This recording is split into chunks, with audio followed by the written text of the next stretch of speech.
Now, in a bid to enhance debt sustainability and improve liquidity, the Ghanaian government has announced the reopening of its bond exchange offer. This move is aimed at providing bondholders with the opportunity to swap their existing loans for new, more liquid securities. The invitation is extended to bondholders of eligible bonds who did not participate in a previous swap that was announced in February. The new securities being offered are expected to provide increased liquidity, allowing investors to have greater flexibility in managing their investments. This news also comes as the dire situation of West Africa's second largest economy is back in the spotlight, after reports noted that the gold, oil, and cocoa producer may essentially be bankrupt as it struggles to pay billions in debt to international creditors. Benjamin Boachie, chief economist for SecondSTAX, joins me now from Nairobi, Kenya for this conversation. Benjamin, it's good to have you back. Welcome again to Business Edge. Sure, thanks for having me. So before we get into the bond conversation, now the big focus is on whether or not Ghana is bankrupt. So a report from the New York Times is actually saying that essentially. So it says that aside from owing international creditors, government organizations also owe billions to contractors and are in serious debt. Let me give you some figures. Emmanuel Cherry, who's the chief executive of an association of Ghanaian construction companies, recently disclosed that government back payment to contractors amounted to a staggering 15 billion cedis, or roughly $1.3 billion, and that's before interest. There's also reports that the Ghanaian government owes independent power producers about $1.58 billion and is in danger of experiencing widespread blackouts. I think they're called doomsar in Ghana. So when we look at all the facts before us, do you think bankruptcy is really a realistic place where we think Ghana might be headed? Well, I don't know about bankruptcy, but I think we're all here because Ghana has had quite a few issues with paying its bills. That's the entire idea around the domestic debt exchange program and what Ghana's done with regards to the IMF in order to lower its debt burden. So we all understand that these are difficult times for Ghana, but I think that there are quite a few different angles that have been approached to get the country back on track, and we need to give the government enough time to see those through. And it's interesting you mentioned time, because my next question talks about time. This is actually the 17th time that Ghana has gone to the IMF since it gained independence in 1957. Now, this latest crisis, like many of the struggles many other African economies are facing, is prompted by a coronavirus pandemic, Russia's invasion of Ukraine, higher food and fuel prices as well. And in May, President Nana Akufo-Addo noted that the $3 billion IMF bailouts would not instantly solve the nation's economic problems. So do you think so far, even though we're talking about Ghana getting some luxury when it comes to time, do you see the bailouts having done anything so far, significant or otherwise, for Ghana? Well, yeah, definitely. I mean, look, you probably noticed the currency's been fairly stable since the IMF deal went through. And that has a lot to do with just investor sentiment around the country and whether or not it's at least on firm footing. So, I mean, absolutely, by definition, when you get a bailout, it's better than what the alternative would have been. So I'm sure they're pleased with that. And let me leave you with one final question on this before we move to the bond situation. Ghana is Africa's top gold producer, top 2 in the world for cocoa production, and Africa's 8th biggest crude oil producer. But this struggle seems to be one that I think many of us across the continent can identify with. But I would ask you, when you look at the economic situation, why does it seem that Ghana seems to struggle to get a handle on its finances and its spending? Yeah, I mean, that's a fair question given the circumstances, but I think we need to take a step back and look at the bigger picture. Ghana is on the forefront of 2 different battles on the debt issue. One, Ghana is going through this debt exchange program to kind of walk and model for the rest of the world how, when you get into heavy indebtedness, there are structures out there that can be taken advantage of, including the IMF, the Common Framework, and other concessionary options to manage your debt burden in a responsible way through institutions. So that's one. But on the other front, Ghana is also, sounding the alarm about just the broader nature of the debt architecture of the global economy and how it puts smaller and particularly African nations at a disadvantage. So those conversations are conversations that shouldn't just be held domestically. This is a continental conversation. And if we get it right in this instance, I think you would also notice the US has also launched a program to essentially bolster what the World Bank and the IMF can do to support African countries, because they know that what's been going on in the past has probably only put countries on unsustainable trajectories. So Ghana's going through it, but I think, like I said earlier, if you give it enough time and you get to the other side of this episode, you end up with a stronger Ghana and a better architecture for the continent. Okay, so let's look at this bond exchange renewal now. It is happening, of course, in the midst of a very difficult time. The government wants to reopen its bond exchange offer. What do we know in terms of the value of the new bonds? How many more bondholders can Ghana really think that they can get on board with this plan? Yeah, so I don't think this is a plan that they're putting out as, sort of a silver bullet. I think this is really just the Ministry of Finance looking to be thorough, right? They have an IMF deal, as we discussed, which provides, $3 billion in financing, but it's set against certain targets. And one of those targets is successfully exchanging and restructuring the existing debt burden. So what the government is doing in this instance is just an administrative reopening, where they're reopening a prior debt exchange for folks who simply, for whatever reason, were unable to tender in their legacy bonds and notes in the first round. So I think they've identified about $1 billion in debt that they can restructure through this, and they're taking advantage of it just to be thorough. So with the picture we've laid in terms of what seems to be a very precarious financial situation for Ghana, in terms of the impact of another bond offering, what do you think that impact could be on the country's debt sustainability?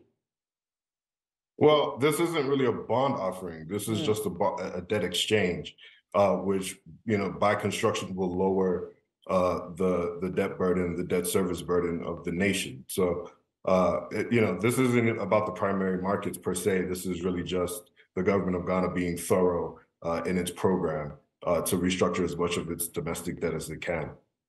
So let's talk about that exchange, because earlier on, Ghana did have some success with around 4 billion being swapped of domestic debt, and that's built on the previous 7.7 billion debt restructuring earlier this year. In terms of the sentiment that continues to hover around what Ghana is doing with the debt exchange program, in terms of seeing the Ministry of Finance come out with another attempt to exchange this again, opening it up for more people who may be on the outside, what's the general market sentiment? What's the sentiment you've been getting from those who are keeping an eye on Ghana in terms of investments and anything else?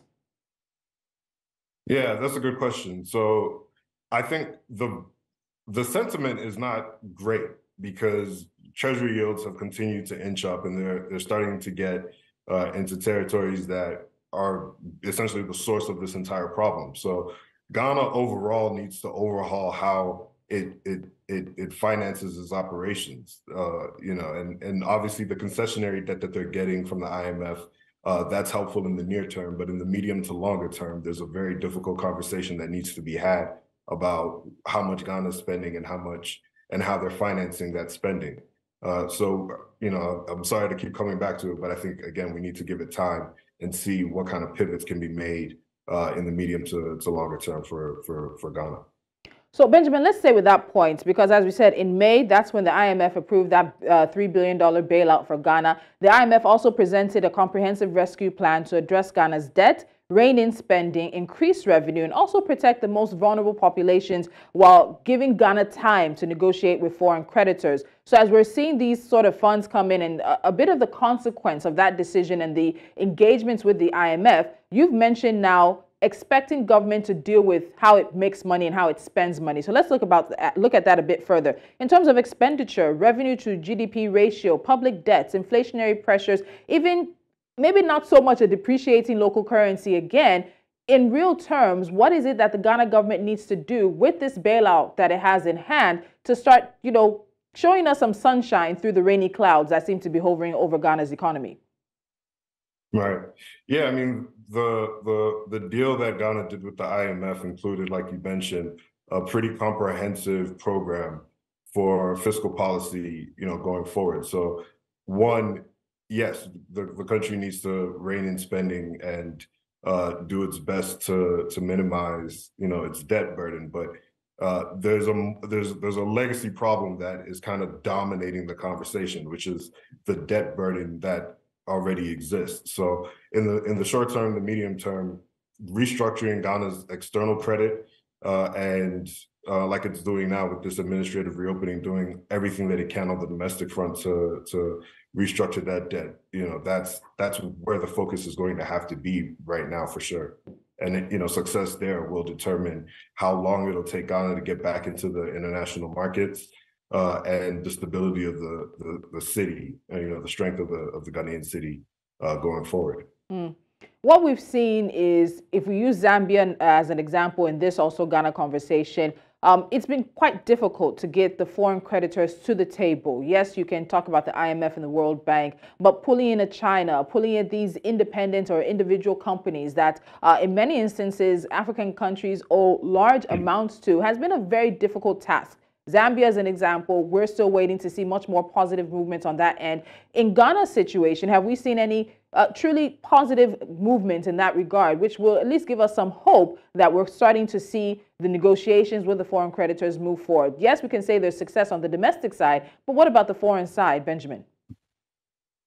That's a little bit more of a black box. I think a few publications, the Economist, maybe Fitch, had put out some suggestions that, by year end, we should see some positive movement on the external debt side. So, again, we just have to give that a little bit more time and see what the ministry is able to announce in the coming months. Interesting. Time is the one thing I'm taking away from this conversation with you. But let's look at this at a wider continental situation. So economists are believing that this renewed bond exchange offer is not only significant for Ghana, but also has some broader implications for other African exchanges that find themselves in an economy that is facing something like this. So as Ghana aims to maintain a robust capital markets, in terms of what we across the continent are seeing from this, lessons learned, things to pick up from and things to drop, what do you think they are? Well, the major takeaway of what Ghana is looking to do and with its debt is that you need to get ahead of your of any credit event before it happens, and as far in advance as you possibly can. I don't know that we'd say Ghana did a very good job of that, but once it kind of set in that Ghana had to approach the international institutions for some level of debt relief. The intensity with which the Ghanaian government entered those talks and how thorough they're being, as you can see from this administrative reopening of the domestic debt exchange program, kind of shows, okay, when you do have to essentially default on your debt, there's a way to do it that hopefully will minimize the amount of time you'll have to spend outside of the international credit markets and in terms of how swiftly you can restore investor confidence. And I think Ghana is doing a fairly adequate job of demonstrating that to the rest of the continent. There's something you said that I'm going to take you on, and you said we have to learn to get ahead of these debt situations. Benjamin, how do we get ahead of these situations? How do we get ahead of a situation where you've seen Russia, Ukraine come into the fore and affect things? We've seen the COVID-19 pandemic as well. And so, yes, those are, we would have said once in a lifetime situations if it was just in 2020, but we've seen another one with Russia, Ukraine. How do we get ahead when we realize that many of our economies are already struggling? Right now, as you said earlier, the African debt burden is a conversation that's happening globally, one we've had several times here. So I think it's almost like the continent itself is already trying to get ahead of what is coming for many economies. So how do we really get ahead? Yeah, that's a profoundly useful question with profound implications. And I think if you really want to have this conversation, you need to get back to the very essence or nature reason why African nations are financing their operations with so much debt. I mean, what type of project in a country warrants debt? That I think needs to be a question that we ask way more frequently, because if you're taking on debt for very targeted, very high impact reasons, and you're spending that money in a way that will have a very high multiplier effect in terms of what it brings back to the nation, in terms of GDP and tax revenues, then yeah, it makes a lot of sense to take on that debt, expand the scope of opportunities you can take advantage of, and go forward that way. But if you're using debt, less responsibly, and you're just taking it on to have more capital, and you're using it and you're not showing capital restraint, you don't have the right type of secure processes to make sure none of that debt falls into the wrong hands or is used, unwisely, then you're going to repeatedly come to these problems. So to start the conversation about how to get ahead, I think African nations need to talk about what warrants debt and what does not, make that distinction really clear and stick to that.